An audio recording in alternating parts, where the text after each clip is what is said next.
আসসালামু আলাইকুম।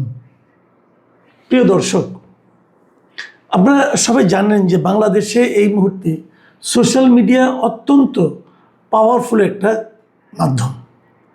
বাংলাদেশের মানুষ যারা নাকি সংবাদ পড়তে চান তারা সোশ্যাল মিডিয়ার উপর কিন্তু ডিপেন্ড করেন।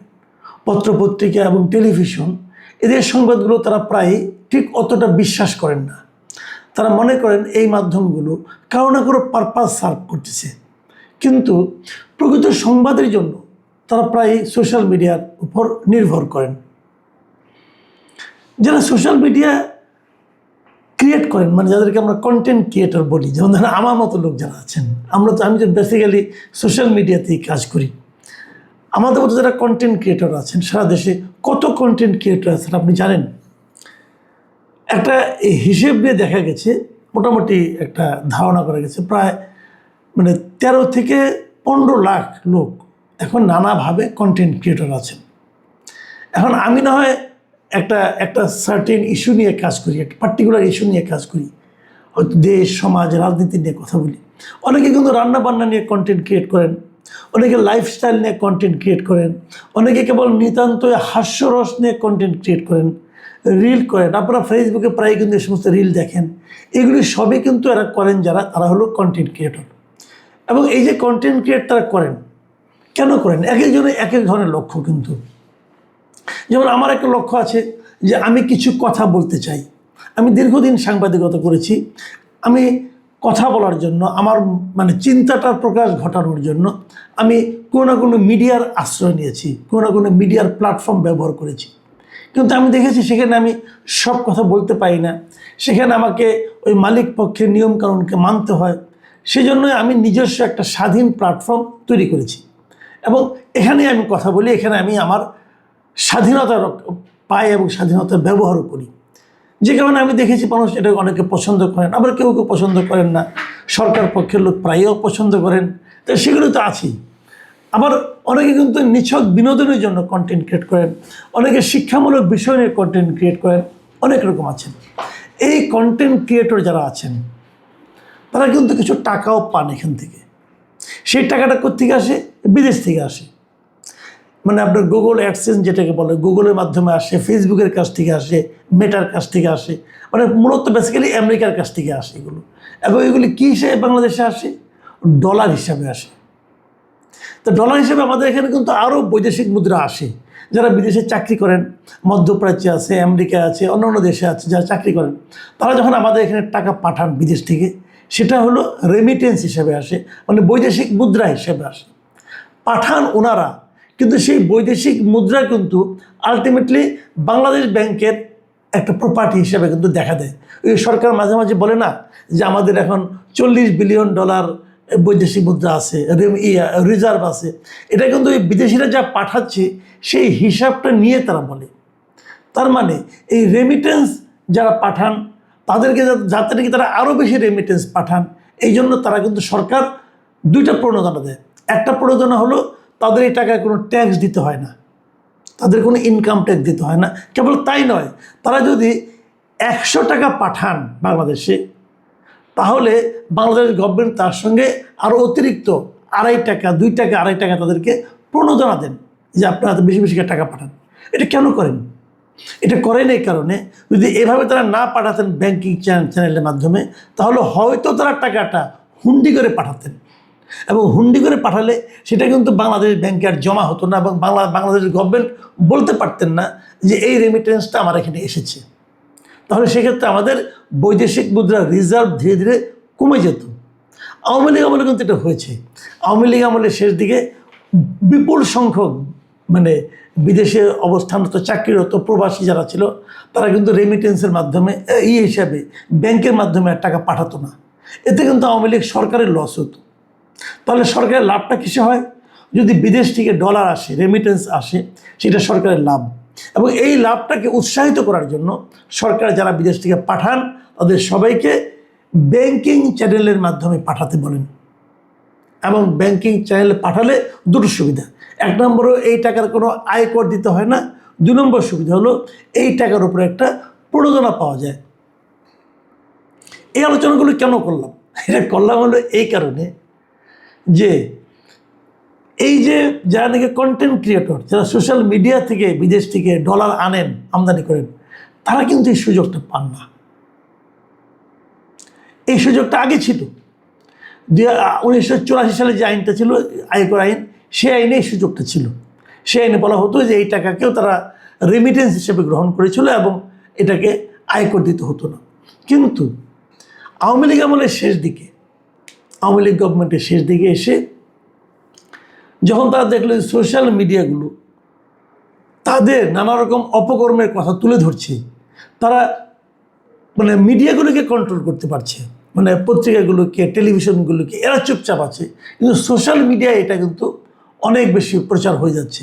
যখন তারা সোশ্যাল মিডিয়াকে থামাতে না পারলো, তখন তারা সোশ্যাল মিডিয়ার যারা কন্টেন্ট ক্রিয়েটর আছে তাদের উপর 7.5% আয়কর জুড়ে দিল। এটা 2023 সালে আইনটা হয়েছিল আওয়ামী লীগ আমলে। এটা হলো আয়কর আইন 2023। এই আইনে বলা হয়েছে যে যারা নাকি কন্টেন্ট ক্রিয়েট করবেন তারা 7.5% করে আয়কর দেবেন। বাট এটা 2023 সালে হলেও সেভাবে কার্যকর হয়নি। অনেকে দিতেন, অনেকে দিতেন না, কেউ কেউ নিজেরা যে দিতেন, কেউ দিতেন না। আবার এখানে আরেকটা সমস্যা কি ছিল, এই যে আমি বললাম যে প্রায় 14 লাখ মতো কন্টেন্ট ক্রিয়েটর বাংলাদেশে আছে, তারা সবাই কিন্তু যে অনেক টাকা পান তাও কিন্তু না। আবার কন্টেন্টের একটা নিয়ম আছে, টাকা জমতে জমতে যখন আপনার $100 হবে তখনই কেবল ওরা এই মেটা অথবা গুগল তার টাকাটা আপনাকে দিবে, আপনার ব্যাংকের মাধ্যমে আসবে। এই টাকাটা কিন্তু টোটালি বৈধ উপায়ে আসে। তাহলে মানুষ কিন্তু দাবি করতে পারতো যে আমি তো বৈধ উপায়ে বৈদেশিক মুদ্রা অর্জন করতেছি, তাহলে আমাকে কেন আপনি ট্যাক্সের আওতায় ফেলাবেন? এই প্রশ্নটা কিন্তু ছিল এতদিন, কিন্তু এতদিন সরকার এটাকে সেভাবে ইমপ্লিমেন্ট করেনি, সেভাবে বাস্তবায়িত করেনি। যারা নাকি রিটার্ন জমা দিতেন, কেউ কেউ এটাকে তার ট্যাক্স হিসেবে দেখিয়ে 7.5% ট্যাক্স জমা দিতেন, আবার কেউ কেউ হয়তো দিতেন না। তারা ভাবতেন এটা তো আমি রেমিটেন্স হিসেবে এনেছি বিদেশ থেকে, এবং সেখানে লেখাও থাকতো রেমিটেন্স, কাজে আমি এটা দিব না, এবং দিত না, সরকারও কিছু বলতো না। এরকমভাবে কিন্তু চলেছিল। কিন্তু এ মাস থেকে হঠাৎ করে যত কন্টেন্ট ক্রিয়েটর আছেন এবং যারা টাকা পাচ্ছেন, আমি নিজেও তো আমাদের একজন, ব্যাংক থেকে একটা নোটিশ এসেছে। সেই নোটিশ চলে এমন যে তারা ওই মাসের যেটা ইনকাম, সেই ইনকামের থেকে 7.5% অর্থ তারা কেটে নিয়েছে।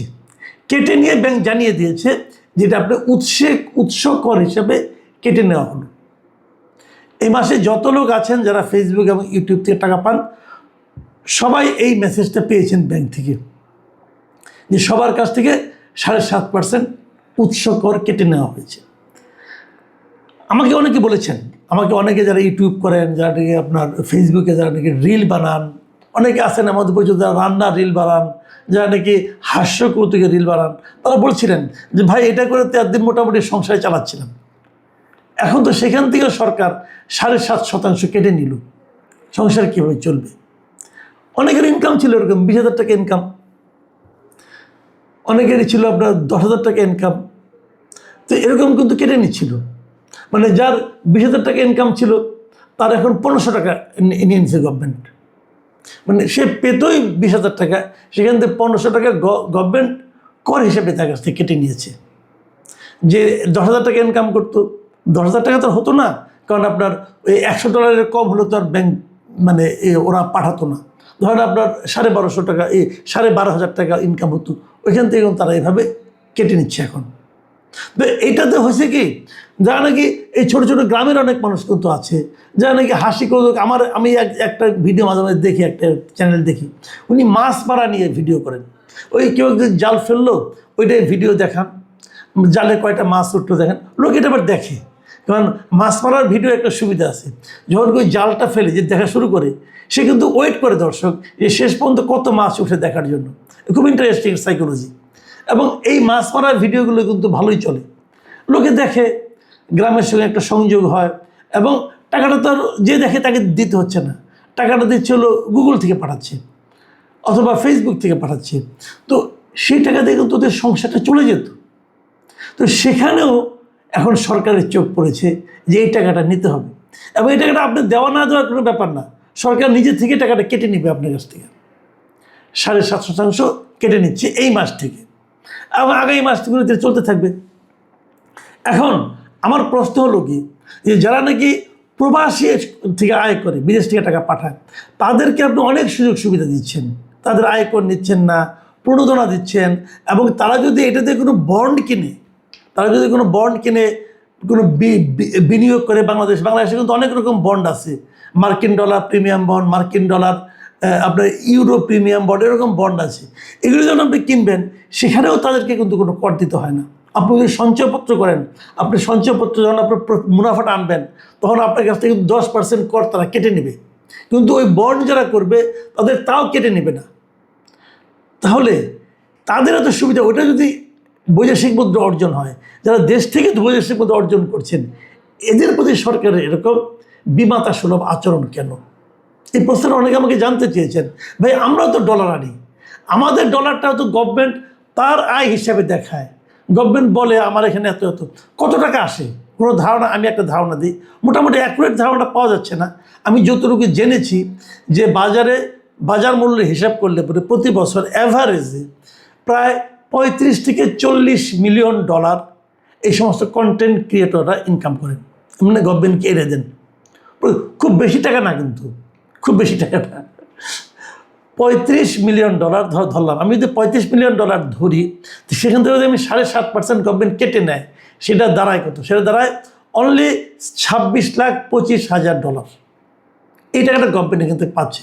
এটা যদি আমি টাকায় কনভার্ট করি 130 টাকা অথবা 124 টাকা হিসাবে, তাহলে সেটা আসে মাত্র 32,55,00,000 টাকা। এই 32,55,00,000 টাকা এই 7.5% করে নেওয়াতে সরকারের লাভ হচ্ছে প্রতি বছর, খুব বড় টাকা গভর্নমেন্টের জন্য।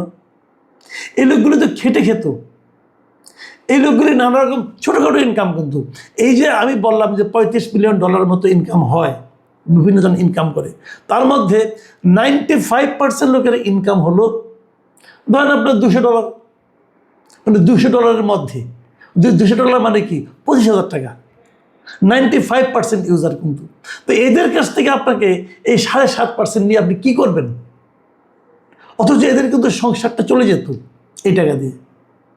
আমি সরকারকে এটা বলতে চাচ্ছি, যেমন ধরেন অন্য দেশেও আছে, কিন্তু ভারতের আমি খুঁজে দেখলাম, ভারতে, মালয়েশিয়াতে, সেখানে দেখলাম, সেখানে কি বলছে, ভারতে একটা চমৎকার আইন আছে। ভারতের আইনটা হলো, এটার একটা খরচ বাদ দেওয়ার সুবিধা আছে, যে যখন আপনি আয়কর রিটার্নটা জমা দিবেন, তখন এই ভিডিওটা করতে আপনার কি খরচ হয়েছে সেই হিসাবটা বাদ দিতে পারবেন। খরচ মানে কেমন, ইন্টারনেট খরচ, ক্যামেরা খরচ, অন্যান্য খরচ আপনি বাদ দিতে পারবেন। এর বাইরে ভারতে আরেকটা নিয়ম আছে, যদি আপনার বাৎসরিক ইনকাম 75 লাখ রুপির নিচে হয়, যদি 75 লাখ রুপির নিচে হয় যদি বাৎসরিক ইনকাম, সেক্ষেত্রে আপনার যা ইনকাম হবে তার মাত্র 50%, অর্ধেক আয় আপনার আয়করযোগ্য হবে, বাকি অর্ধেকের জন্য আপনার আয়কর দিতে হবে না। মানে তারা একটা সুবিধা দেওয়ার কথা ভেবেছে। আমাদের গভর্নমেন্টটা এই ধরনের ভাবনা চিন্তার মধ্যেও নাই, তার টাকাটা নিয়ে নেওয়ার জন্য পাগল হয়ে গেছে। আমি মালয়েশিয়ার হিসাব দেখলাম, মালয়েশিয়াতেও একই জিনিস। তারা এর বাবদ যা খরচ হবে সেই খরচটা আপনি আয়কর হিসাবে দেখাতে পারবেন, যে ওই টাকাটা আপনাকে আর দিতে হবে না, ওটাকে বাদ দিয়ে আপনি আয়টা দেখাবেন। আর আমাদের এখানে তো বাদ দিয়ে হিসাব দেখানোর কোনো সুযোগই নাই, তারা তো ব্যাংক থেকে নিয়ে নিচ্ছে। যখন ডলারটা এসে জমা হচ্ছে আপনার অ্যাকাউন্টে, তখনই সেখান থেকে 7.5% কেটে তারা সরকারকে দিয়ে দিচ্ছে। তো এটা অনেকটা গাইড জুড়ে নিয়ে নিচ্ছে, এবং আমার বিবেচনায় কিছুটা বিমাতা সুলভ আচরণ তারা দেখাচ্ছে। সরকার অবশ্য টাকার জন্য পাগল হয়ে যাওয়াটা অস্বাভাবিক কিছু না। তারা তাদের প্রিয় যারা নাকি সরকারি কর্মকর্তা কর্মচারী আছেন, তাদের তো জুলাই মাস থেকে বেতন দ্বিগুণ করে দিচ্ছেন, তো তাদেরকে তো তারা খুশি রাখতে হবে, কারণ সরকার তো মনে করে যে এরাই তাদেরকে টিকিয়ে রাখে। আর এই জনগণ, আমজনতা, এদের কাছ থেকে টাকা নিলে এদের যদি মন খারাপ হয়, সমস্যাটা কি?